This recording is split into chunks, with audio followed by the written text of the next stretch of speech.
Hi, Tracy Baker here for Baker Gets Cooking. In today's show, I'm going to make pasta, linguini, with tomatoes and mushrooms. Now, I generally make this pasta only in the summer when the tomatoes are coming off of the vine, fresh from the garden. I think it tastes best that way. You could, if you wanted to, use canned tomatoes. That would be a perfectly good substitute if you were making this in the winter or something like that. So it's pretty basic in its ingredients, but it has a really excellent flavor. I'm going to start by sauteing the onions in a little bit of olive oil. So that's a couple of tablespoons of olive oil into the pan there. I'm using a gigantic pan because I am feeding 4 hungry boys who love pasta. So I'm going to make a double batch actually. So the recipe that I post on the website will be a single batch, and it doubles easily, and the leftovers heat up fabulous. So we're going to have what leftovers we do have, we're going to eat for supper during the week. So we just saute those onions up a little bit in the olive oil. So I'm just going to reduce that heat and cook the onions until they're translucent. My onions are approaching translucentness, if that's a word. And I'm just going to put in a few cloves of garlic. So this is my awesome chopped garlic.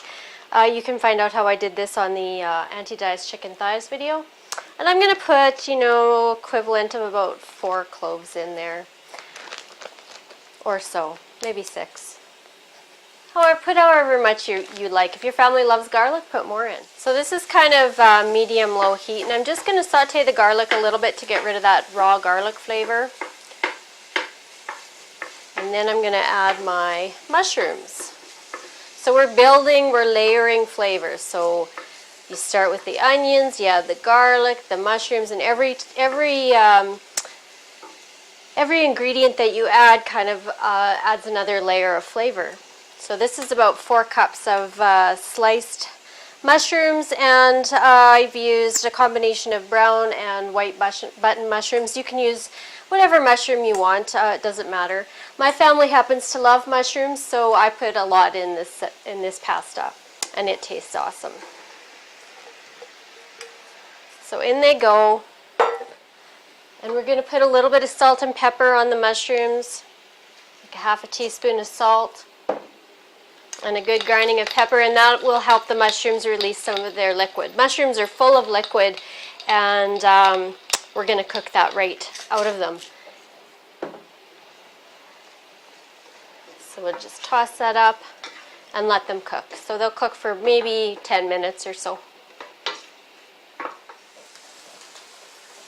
My mushrooms have been sauteing really nicely, and there's a bunch of brown bits on the bottom of the pan. I don't know if you can see that, but that's exactly what I want. All those brown bits mean flavor. So to get those off of the bottom of the pan and into my sauce, I add about 1.5 cups of dry white wine. So we're deglazing is the term here. So I'm going to make a big noise into the pan, and I'm just going to let that cook for a little bit. Now, if you didn't want to put wine in this sauce for whatever reason, you didn't have it or whatever, you could just maybe deglaze with a little bit of chicken or vegetable stock. That would be fine too. Now I've got my pasta cooking on the pot off camera in plenty of salted water. So the Italians say that your water should taste like the sea. So that means quite a bit of salt in your pasta water. And I usually taste it, and if it if it tastes salty, then I know I have enough salt in my water. So I'm cooking 2 500-gram packages of linguini. So that's for my double recipe. So I have a lot of pasta boiling. I'm just going to give it a stir. Okay, my wine is reducing nicely. So next layer that we add are the tomatoes. This is about 5 cups of chopped tomatoes. They're right from my garden. If you don't have tomatoes from your garden, go to the farmer's market, support your farmer's market, and they'll be just as good as my tomatoes. And so that goes right into the pan here. Remember, this is a double recipe and this is a huge pan. I'm just going to turn up the heat a little bit and bring that to a boil, and then we're going to reduce that to a simmer and just cook it for a little bit. Now, I haven't removed the skins from my tomatoes. My family doesn't mind that. If your family doesn't care for the skins, you could blanch your tomatoes first. But that's a lot of extra work, and really, if they're really good tomatoes, the skin isn't a bother at all. So I'm just going to bring that up to temperature a little bit and bring that to a simmer. And all of the juice from the tomatoes is going to be released into the sauce. And it's going to be delicious. The tomatoes have released a lot of their juices and it looks awesome. It's very saucy. The mushrooms have cooked nicely, and we're just about done. Like I bet you could put this together in about an hour. So it's actually a really good weeknight supper. It's also vegetarian. If you wanted to, you could put some shrimp in here or some chicken. That would be fine. It would be perfectly fine. Now I'm just going to taste it for some salt and seasoning, some salt and pepper. I think it could use a little bit more salt. A little bit more salt. And a little bit more pepper. And sometimes when you're working with fresh tomatoes, or even canned tomatoes for that matter, they are a little bit acidic. And so to balance the acid in the tomatoes, you need to just put a little bit of sweetness into your sauce. So today I'm just going to put about a teaspoon of sugar. And that will kind of help to tame that acidity of the tomatoes. Now we're just about done, so the next thing I need to do, and the very last thing we do to the sauce, is to add some fresh herbs. So today I'm adding some Italian parsley and some basil and some thyme. That's what I have in my garden right now. You could add rosemary if you wanted to. You could omit some of these herbs. It's going to be I'm going to say a generous half cup of chopped herbs.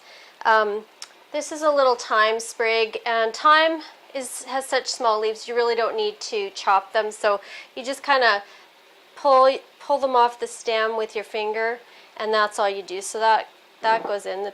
The parsley's all chopped, and I have some fresh basil here, and I'm just going to chop that. So I kind of stack the leaves on top of each other like so, and then just kind of roll them roughly, and then just slice like so. So you kind of have like little ribbons of basil.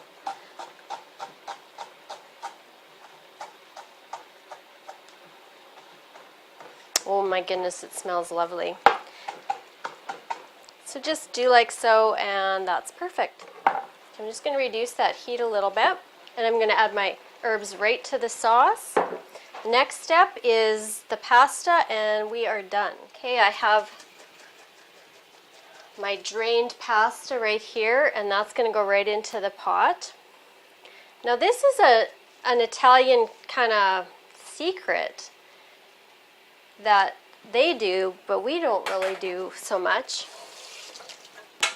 And that is to add the pasta to the sauce, not the sauce to the pasta. So by cooking this pasta in the sauce, the pasta is just going to act like a little sponge and absorb all that sauce right into the pasta. So you end up with a very, very flavorful pasta. So I'm just going to, whoops. I always make a mess. I'm just going to toss that together and just let it cook on a fairly high heat for just a little bit, and all that sauce will be absorbed right into the pasta. Now if you think that your pan is getting a little bit dry, what you can do is, before you drain your pasta, just reserve a little bit of the pasta water. And this is, I'm going to put it right in there, and it's going to just kind of create more sauce for the pasta. And it's like, it's a little bit starchy. As you can see, it's cloudy from the starch of the noodles. And it's salty because I had put salt in it. So it actually tastes good. And I'm just going to put that all right in there because it's looking a little dry to me. The last ingredient that we add is some more extra virgin olive oil. Now, I'm going to add quite a bit, but there's really no fat in this at all except for that few tablespoons that we started with sauteing our tomato. So the oil that I add is going to create a lot of flavor and just kind of add to that depth of flavor. So I'm going to add about a half a cup of extra virgin olive oil and then just toss that together. That looks beautiful. So you know you want to take your pasta out of the water before it's completely cooked and finish the cooking in the sauce. That's the Italian secret. And we are done. So I would pass a really good Parmesan cheese that they can grate freshly onto their pasta and some freshly ground black pepper. And it's a perfect weekday meal. I hope your family loves this as much as mine does. The link to the blog will be below the video, so you can click on that and get the recipe, and we'll see you again next time. Bye.